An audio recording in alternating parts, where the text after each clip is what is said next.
When looking at the players in the world, Indonesia might be underestimated. It is the fourth largest nation on the planet, the largest Muslim population. With 17,000 islands, it's absolutely huge. It has a rich history, geography, and an incredibly diverse culture. So, let's take a brief look, shall we?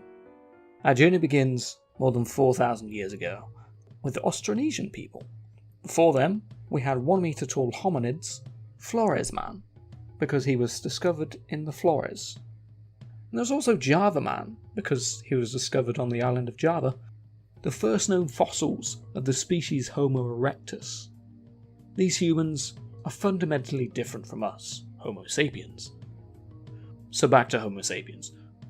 When the Austronesians arrived in Indonesia around 2000 BC, they found a flawless climate for agriculture, a dry season and a monsoon season, with relatively humid temperatures all year round.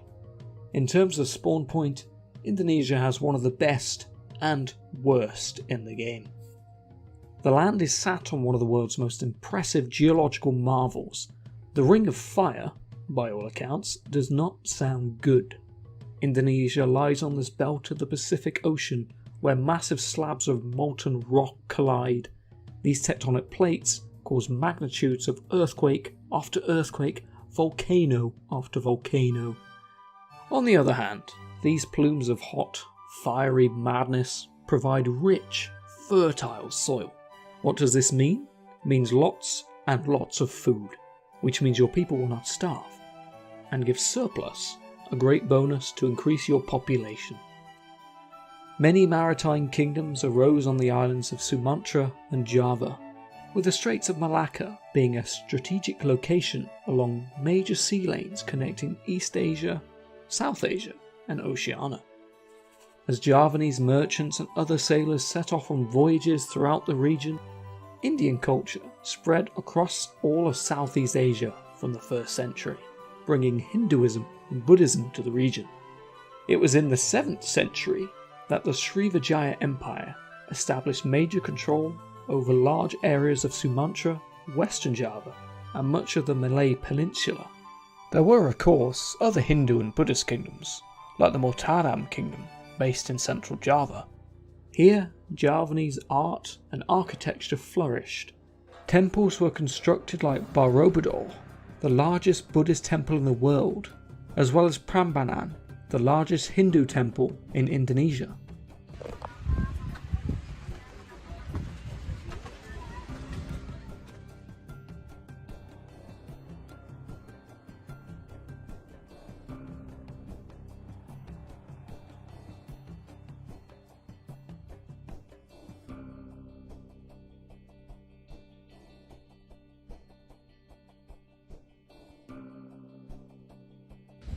So I decided to buy a hat so I can be a local.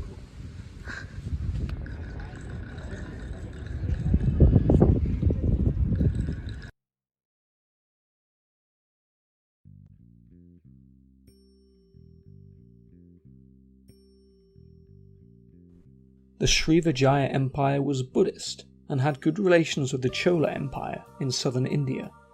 However, things turned sour in the 11th century.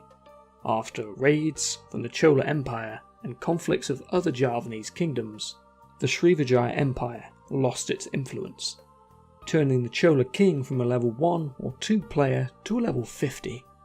This power vacuum allowed the Hindu kingdom of the Majapahit to expand. And expand they did.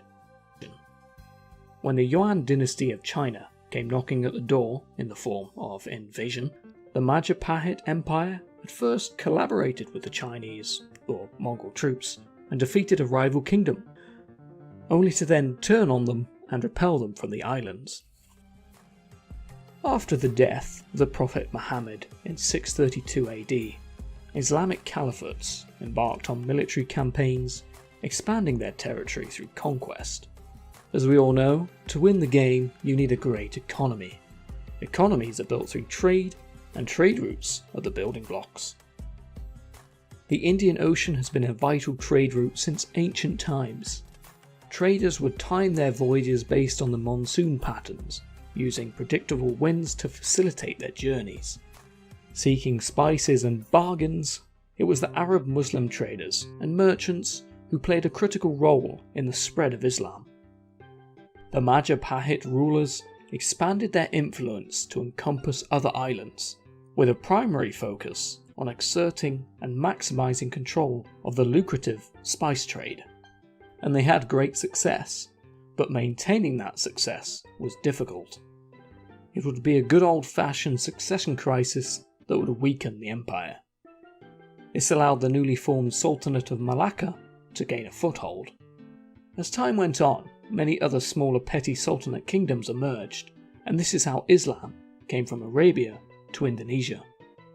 However, this island here, Bali, refused to convert to Islam, and this is where a large number of the elite class and members of the royal family from the Majapahit moved. Still to this day, this island retains its Balinese cultural heritage. The Balinese are Hindu, and it's been this way since the 1st century. But unlike traditional Hinduism, Bali has a distinct flavour, with the blending of Hinduism, Buddhism, and indigenous rituals for spirits, ancestors, and nature. In the 16th century, we see the arrival of the Portuguese. They were the first Europeans to arrive in the region because they had advanced enough in the tech tree to cross oceans. In 1511, they captured the important port city of Malacca. The Portuguese' main plan was to dominate the source of the spice trade. The nutmeg plant, which was native to this region, was an extremely rare and lucrative, which could be sold back home, equaling juicy profits. When they arrived, they soon realised the kingdoms here were occasionally at war with each other, and through military conquest and alliances with local rulers, they established trading posts and forts. However, this presence would be short-lived with the arrival of them.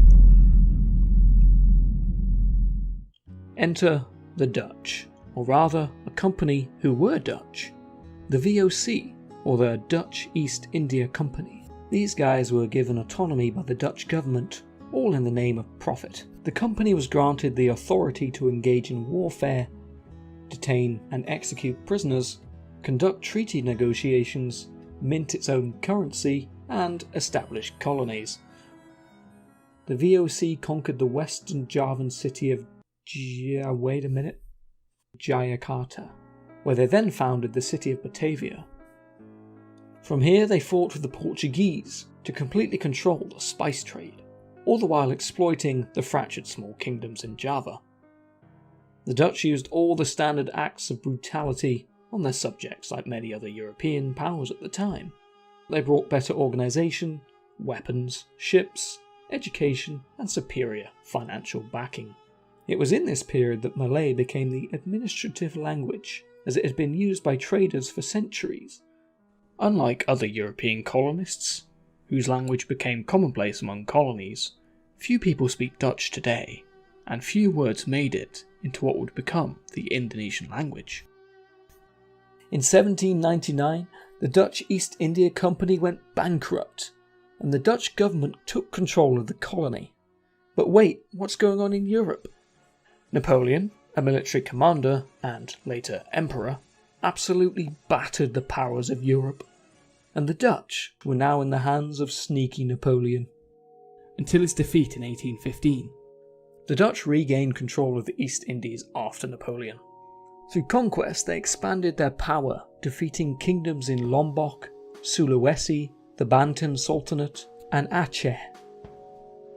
The Dutch exercised control over these territories in a cruel and ruthless manner. A system of forced cultivations and indentured labour was introduced on Java. This system brought the Dutch enormous wealth and tied peasants to their land, forcing them to work in government-owned plantations. After plus 300 years of oppression and colonial dominance, the early 20th century saw the first signs of a nationalist movement, when the might of the Japanese Empire hammered Southeast Asia during World War II. At first, the Japanese were seen with optimism, but the people of Indonesia were squeezed of its land and resources once again.